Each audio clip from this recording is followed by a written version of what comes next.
Hello, everybody in Moreland land. Welcome to the mentor reflection on my second video. I am so grateful to be joined by my mentor today.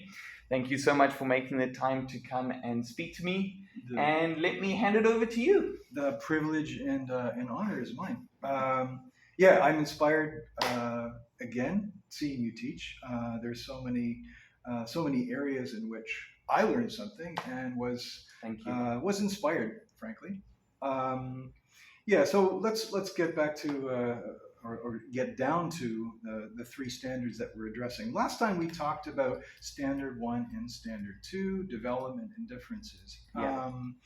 And let me say at the outset, there was basically a repeat of the excellent things that were done last time. So let's start with the list. So cognitively, I mean, the kids were in place to be activating their prior knowledge. It's like they were given some. Actually, let me take it back one step. They were given goals for the lesson very precisely, and then they were given, and this ties into some of the other elements as well, the other standards, and that's this growth mindset, and that's a very loaded slide. But just by having this jiggly GIF or GIF, whether you want to be hard or soft, was symbolic because it actually did show. I mean, you all should know by now, the theory behind this growth mindset, but it embodies this notion that every child has the potential to be better. Not everyone can be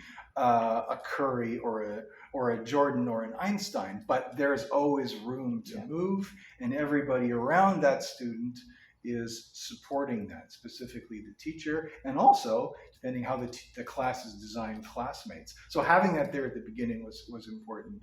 And then, the other cognitive steps where you present information so that they can encode it in a clear way. Brilliant use of media, brilliant use of technology, having the articles from the text, right?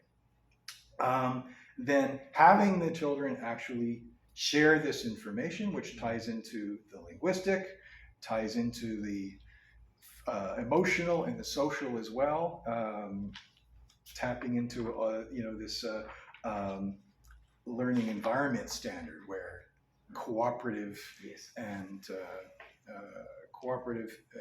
challenging learning is happening together amongst the children themselves. Like, this is their task. They're figuring out how to present the diagram. They're figuring out how they're going to present the text. Yeah. Right. So there's this democratic, responsible element there, some intrinsic motivation because of the task to present that. And so, that part appealing to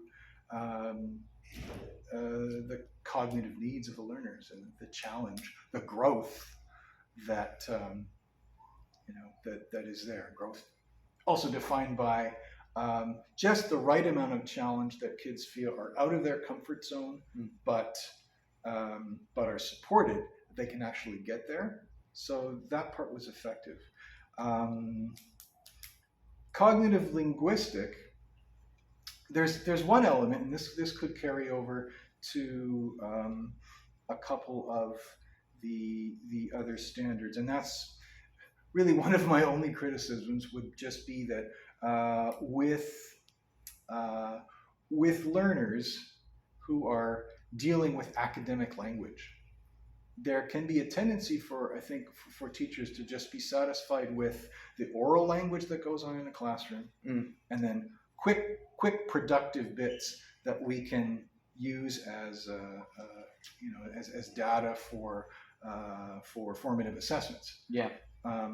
And some of it is bound by time. Yeah. You had so many things that you were trying to put together in this lesson, and you had to allow enough time for the tornado making and the cleanup, which again I'll segue to the physical aspects and applying and appealing to differences of the perhaps learning styles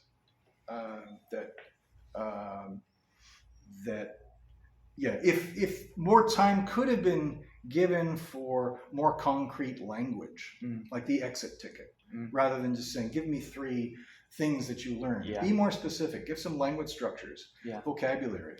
One of the goals of the lesson was to actually to show the ways in which tornadoes impacted, damaged people's lives, and that part really wasn't operationalized Yeah. in the lesson. But Yeah. all the other parts were brilliant in terms of having something concrete for the kids to work on, working in teams, creating a learning environment where kids felt safe, they felt inspired, and they felt motivated as a group, in their teams, and as individuals.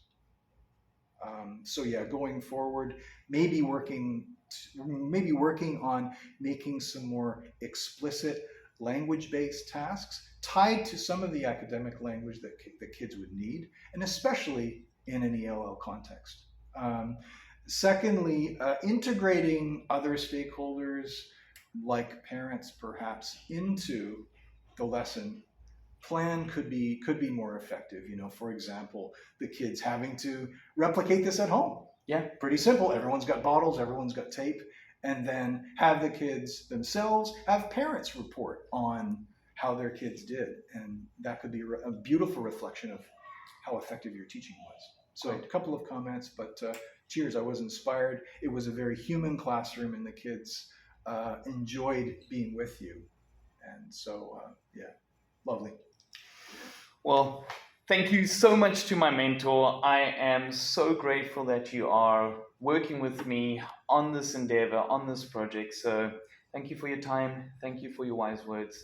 I will see everybody next time. Bye-bye. Bye-bye.